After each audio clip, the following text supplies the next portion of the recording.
guess I'm gonna go ahead and get started now, and we'll see how this goes. I'm gonna try to leave enough time for plenty of questions and show you how the activity works and all that kind of stuff. So like I was saying, we're gonna track water from Marion County all the way until it reaches its end source, wherever that may be. So in your little notebook, hopefully you have your notebook in front of you, you can write down different clues that you find at the different places I go, make a guess of where you think I am, and we can track the water quality along this way. I mentioned most of the water quality things in the video, but if I don't, I'll pull up like the handout and tell you what each thing was. So let me go and pull my hand up for the handout right now. Just make sure I'm prepared. Yeah, we're good. So first things first, I'm gonna play a video of our first water quality.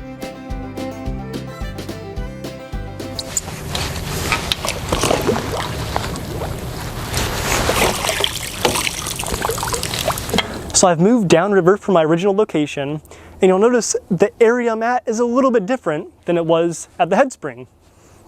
Here the water is a little bit slower moving, and you'll notice that at the first head spring, there was almost no grasses growing on the bottom, and that was because the water was rushing out of the spring so fast that the seeds didn't have time to take roots.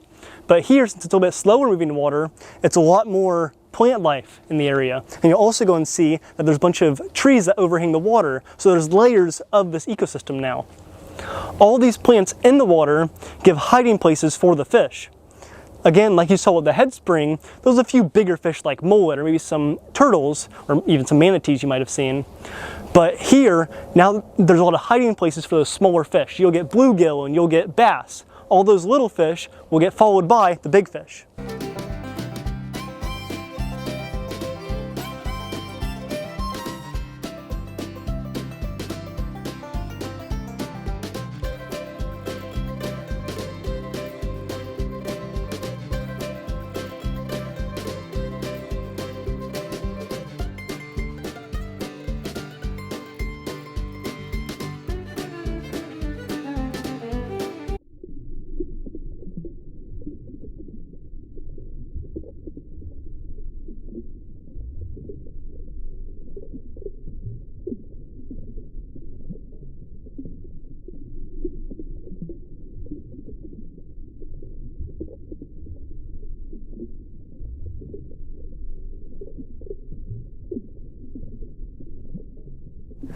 So you figured out where I was last week? How about where I am now? I've given you a few subtle hints, so good luck. One last thing I wanted to go mention is that you notice at the spring head it was very clear water, and that's because that water is coming directly from the aquifer and spouting out from the spring. We're still fairly close to where we started at, and so this water is still pretty clear, but that won't be the case for much longer. So much like at the spring, the water temperature here is also 24 degrees Celsius, and you won't be able to see, but there's a little bit more stuff floating around. You'll notice that the water is not stained by any means, so there's no tea like black water. But there is some stuff floating around, and that can be from the plant life that is in the area. You'll get little seeds or you'll get just pieces of leaves. All right, so I didn't touch on everything that's in your handout. So let me get back to the handout for you. So I talked about temperature, and I mentioned that it was 24 degrees Celsius. I did not mention the pH, but because we were coming directly from a spring, which is where, if you missed the last week, that's where we were at with the spring. It's going to be a pH like neutral or neutral like pure water. Dissolved oxygen, because of all this plant life, the plants are releasing so much oxygen. The same way that trees out in the world produce oxygen, underwater, all of those plants produce lots of oxygen. So we're still in the lots of oxygen category. As for turbidity, I mentioned there was some stuff floating around, but it's nowhere near partially cloudy by any means. So turbidity is still crystal clear in my eyes. And again, we came from a spring, so we're going to say no salinity as of right now, no salt. So make sure you fill out your clues, because I saw quite a few clues that should help you write down where I am. And the next thing in your handout you're going to see is sketches. So let me go ahead and get down one. Sketches. That's not right. I'm on the wrong page. The next thing you're going to go and see is grid sampling. Sorry, my bad. So Let me pull up a few slides to show you grid sampling, then we can answer any questions that you have. So again, like I've already told you, my name is Alan Ivory. I'm a wildlife ecologist, which means I work on animals, plants, the environment around you.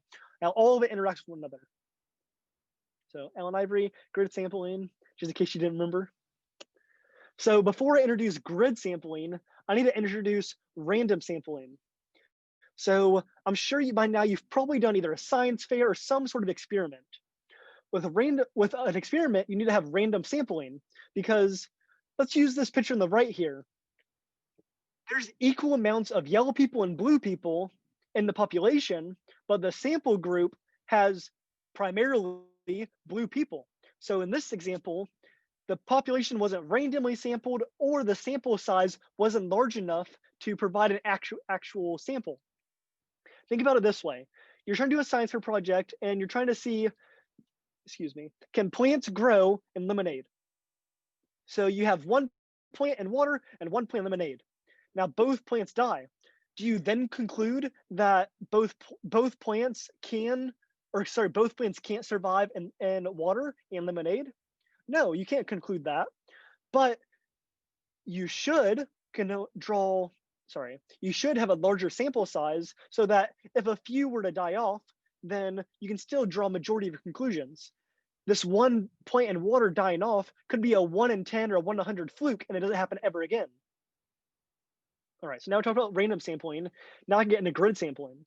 So with grid sampling, you plot out the land that you're going to look at, and you make a grid out of it. And then you randomly, like either a random number generator or some way of randomly generating numbers, you make a map of A, B, C, D, E, 1, 2, 3, 4, 5, and the random number generator can give you what quadrant to look at, so what grid to look at. So for example, maybe I want to look at 4B and D1 or E5, and I only choose those. I can't look anywhere else but where these grids are. So let's go and see how this looks with an actual grid. So we look at this bottom picture that I'm pointing at, if you can see my cursor. There is this huge clump of flowers in the bottom, but since my grid didn't fall perfectly on that flowers, I can't count all those flowers. I can only count whatever flowers are within my grid. And so this grid on the far right may only have one flower within the grid, while this grid in the bottom left may have 6 or 7 flowers within it. Now, what you're going to test is how the diversity within this grid. We'll talk about that later on. But you can see in this picture on the far right, you have either blue plants or red plants. And so in certain grids, you might have only red plants, or in some grids, you might only have blue plants. So that's what you're going to be testing in a little bit. You can only test whatever's inside your grid, nothing without having a grid there. So your grid's going to look more like this bottom left picture, where it's just one grid that you've put on the ground. But sometimes you can make small grids that test how many oysters are within this grid. Or you can go underwater and count how many coral are within this grid shape. So it can be on land, underwater, in the air. It can be lots of different things. And these grids can be very small, like this oyster one is, where it's only a few inches around. Or they can be huge, like acres of land. And you count how many trees are on this acre of land. So it can vary in many different sizes. So for your activity, the goal is to have you get maybe 3 or 4 sheets of construction paper of each color, so red, green, blue, and cut them into equal size squares. Maybe cut your paper into 9 equal size squares and mix them up. Maybe get a bag and mix them all together, or get a hat, mix them all together, and then get a part of your room that you dump this paper onto, maybe spread them out over like a 10-foot area, and then you get your hula hoop and you drop your, randomly, close your eyes, maybe your teacher picks where it's going to go and be at, drop the hula hoop on the ground, and you can only count whatever paper is in that hula hoop. So if it's a blue paper, right down in the blue category, I had 5 sheets of paper. Or under the yellow category, I only had 1 piece of paper. But for each color, count how many papers are within that grid. And on Thursday, if you come back, we're going to take this outside and we'll see how many insects fall within that hula hoop grid. So in the classroom today, outdoors on Thursday, or whenever you watch this afterwards. All right, so now any questions you have, if you want to unmute yourself and ask a question, now's the time. Or if you want to write it in chat, I'll answer it that way. So I think Miss O'Brien has a student raising their hand.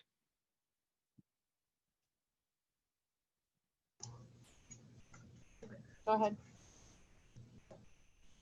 Go ahead, speak up. We're off mute. In the video, were you at a lake? I can't tell you where I was at. That's part of the puzzle. But I did put a clue in there that may have been a sign. I don't know. Oh, my one. I swear. All right, if you have a question, either unmute yourself again like Miss O'Brien did, or put it in chat. Because I know Miss O'Brien has plenty of questions in her class.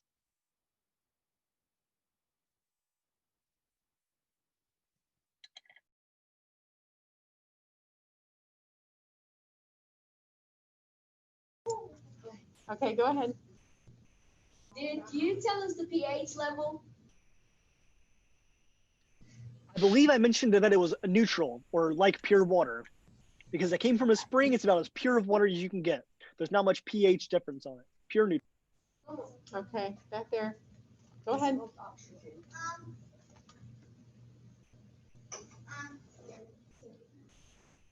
Why do you go to the University of Florida? Go Gators. I'm just like, go Gators. Oops, we can't hear you, Mr. Ivory. I muted myself. You're right. Thank you. So I went to the University of Florida to become a doctor originally. I want to be a pharmacist. So whenever I went to high school, I went to what's called a health academy. It's where you can train to be a nurse or you can train to go and be a doctor. And what I wanted to go and study was to be a pharmacist, so the person who makes your medicine. Well, about a year or two into school, a professor of mine told me to take this class called Wildlife of Florida. It's just where you study a bunch of animals, just a cool way to get outside. Well, in part of this class, I got to go on a camping trip and I saw some sea turtles hatch. Whenever I saw my sea turtles hatch, I never went back. I had to go and study them the rest of my life.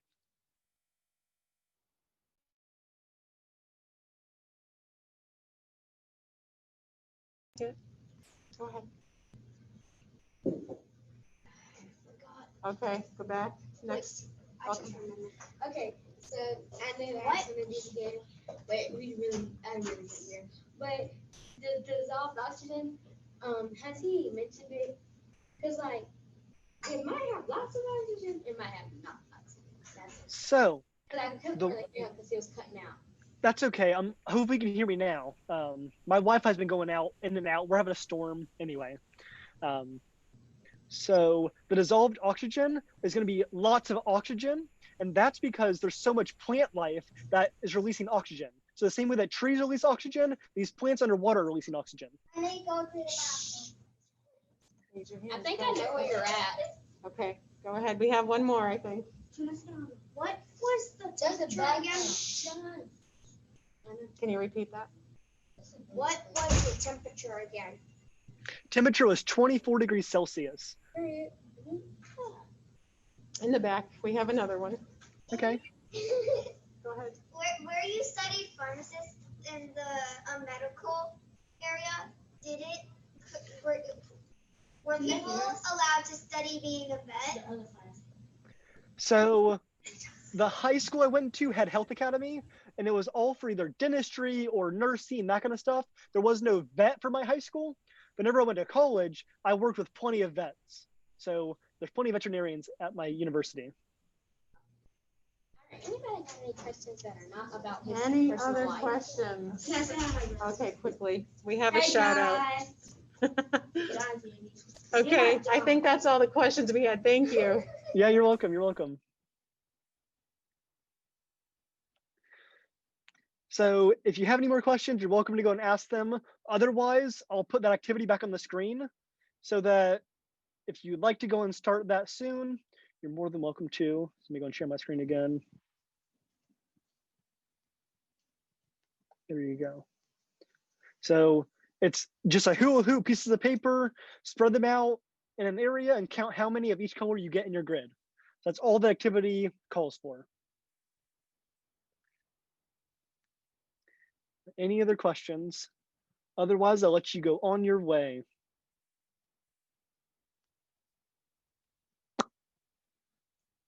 Awesome. Why are you here? So the after school program is because whenever I was a kid, I had to go to an after school program, and I just at the time I wish there was a lot more cool stuff to go and do. And so every single week I want to provide an activity that I think is kind of fun. So one day you'll be inside doing something, but on another day you'll be going outside and collecting bugs or seeing what animals are there. So I'm doing this because I had an after school program and I loved it.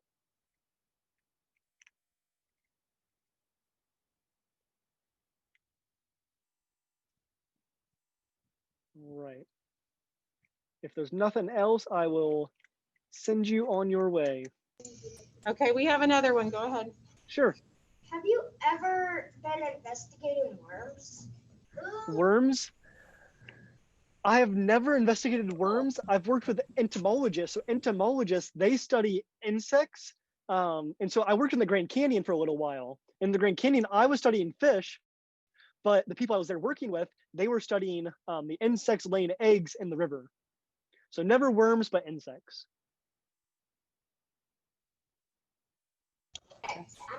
Go ahead. We have another one. Have you ever studied amphibians? Yes, I am so happy you mentioned this. Some of my favorite animals are amphibians. I like So, amphibians too. as you may already know, amphibians need to live part of their part of their life in water, but part of their life out of water. And so what I was studying was a newt. So a newt is a type of salamander. And they only live in this one really small forest up in northern Florida. Like maybe like the size of your schoolyard is the entire area that all of these salamanders live in the entire world. So it's this really small area and I have to work on them. John, go ahead. We have a question. Okay. Are you going to tell us where you are? I cannot tell you where I am. You have to use the clues to find out where I am. So there'll be various signs and clues throughout my presentation to tell me where I am. You want to guess? But please do not let anyone else know. Keep it to yourself because I want to go and keep this mystery alive. Maybe at your school you can discuss it, but I don't want all other schools to know about it. So we find out at the end? Is that what we do? I'm going to make a full map of every place that I went to at the end, not now. What did I want to be whenever I was a kid? Whenever I was a kid, I was born and raised in Crystal River, Florida, which is pretty close to Ocala. And close to where I lived, there was a 1,000-acre farm for sale. And so I told my grandpa I wanted to go and have this farm to raise deer. And so while I'm not raising deer, I've studied many, many deer in my lifetime. So I kind of fulfilled my childhood dream, kind of not.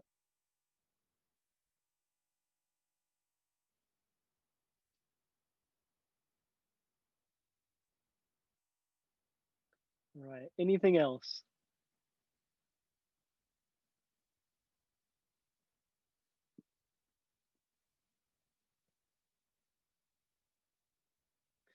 One of your students saw a video with your amphibians. I'm glad you got to see the amphibians. I think they're the coolest things ever. Frogs, salamanders, amazing. Earlier I caught a frog. Let's go ahead and check. We'll see if I have any more frogs. Let me go and turn my background off. So I have frog tubes outside of my house where frogs live. So I'm trying to go and track what frogs live where and do they live together, all sorts of stuff. So let me see if I have any more frogs in my houses. So none in that one. None in that one. Going to the woods.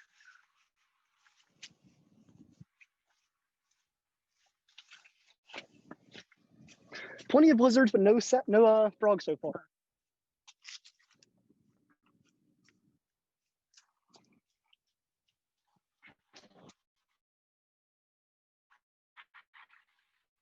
All right, last one. No frog, but sorry. I was trying to get.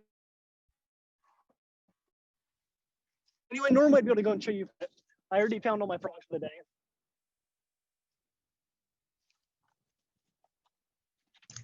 We have another question. Cool. I know where you are, where you were in the video. Oh, okay. I'm glad you found it out. Keep it a mystery so no one else can find out. If you want to talk to your school about it, sure. If you want to keep it to yourself and sound like the smart kid, you can do that too.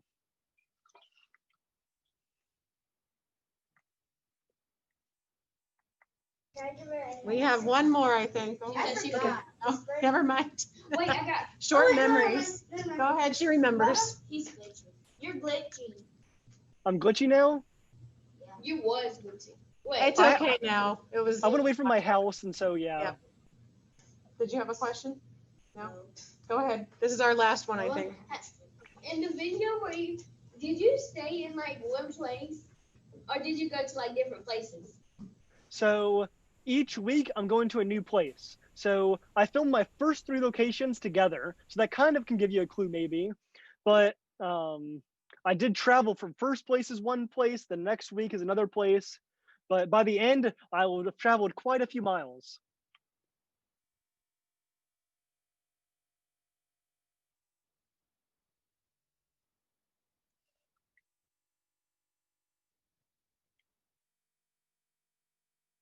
All right. Well, I hope you have fun with your activity. I will let you go and have your fun. All right. Bye-bye, everyone.